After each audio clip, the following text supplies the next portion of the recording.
Syracuse is winning. Right? The Celtics are winning. Life is winning. Sherrod's back. Everything's okay. The Sunday's looking good. Everything's okay. Celtics win. And we got trade rumors. We get to do trade rumors, baby. You tell me which ones you want to do. I haven't read through them yet, so we'll leave them at the end of the show. Well, how am I supposed to know what they are then? I'm reading through them now. They just dropped. They're hot off the presses. Yeah, so why don't you text them to me so the host knows, then we can talk about them. Also, we can have the producer make some fancy graphics if we have any rumors. But you know what that means, John. That means they're not that great. That's why. Yeah, I know. You know, if there were great options, Bobby would have handed them over. Hey, what can we get for James Ennis from same Orlando? old song. What can he get us? Yeah. Man. Yeah, all of those things. So Romeo and late first. So I mean, look, I don't know. Good, great. What do you think? You think they got the message a little bit in terms of the ball move? Like, you have these low moments, right? And this is always whether it's a team meeting or whatever it is. And they've hit a few rock bottom moments this year.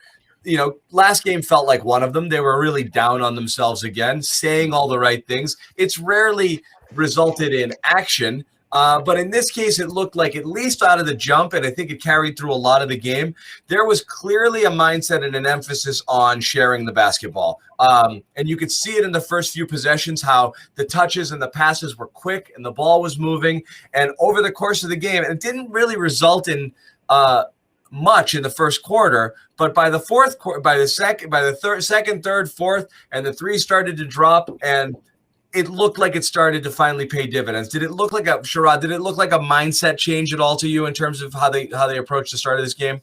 Well, it looked like Brad Stevens took some notes from the NCAA tournament. And some of the teams that are moving on. I mean, that ball movement, the guys moving without the ball, not necessarily to get to spots to shoot, but just moving, created so many great opportunities for them to score. It was like watching like a really steroid-driven Pete Carroll Princeton team out there early on. Guys were just, I mean, it was great to see that. And it's frustrating because even with that being said, they still went through those stretches and spells where it was just bring the ball up court, jack up a three. Yep. Bring the ball up court, look guys off, jack up a three. It's like they're trying. They're like, it's like they have this iso ball flu, and they're trying to break it with a sweat and get out of that.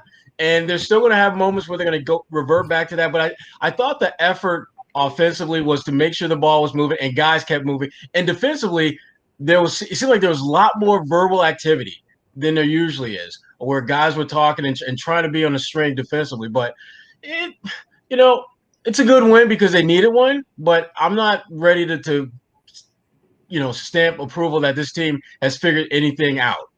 Yeah. So I'm with you. I'm with you, Sherrod. Go ahead.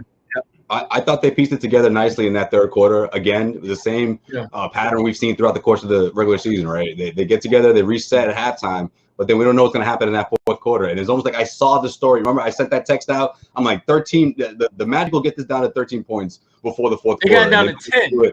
They managed to do it like 30 seconds. Eight. It was 8. 91-83. They got it down to 10. Like and 3 minutes into the quarter. Again, that third quarter, they pieced it together nicely because they were moving the ball. I'm thinking to myself, well, wait a minute. They have a double-digit lead here in this third quarter, but they're around like 11 assists. I'm like, they need to keep moving that ball, and then that's exactly what happened in that third quarter. But one thing to point out also, that great third quarter they put together, Jason Tatum went scoreless, and I don't mean that in a bad way. That's a good thing because I think Jaylen Brown got cooking.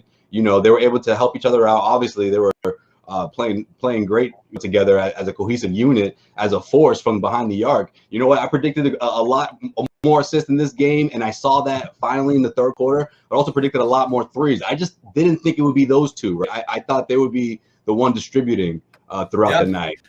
That's the thing here. I don't know how that bodes for in the long run, But again, like you said, a win's a win. Yeah, no, and again, the first bucket of the game, I texted you guys, I was like, look at that, boom, pass, back cut, Tatum, all alone there. It was like, okay, that was something. I tweeted right after that, this feels like one of those 30 assist games, 30 assist feel good, make good games, where it's like, that's what it looks like. And of course, but I get it. I hate doing the make-miss league thing. And Sherrod, we joked about it last time.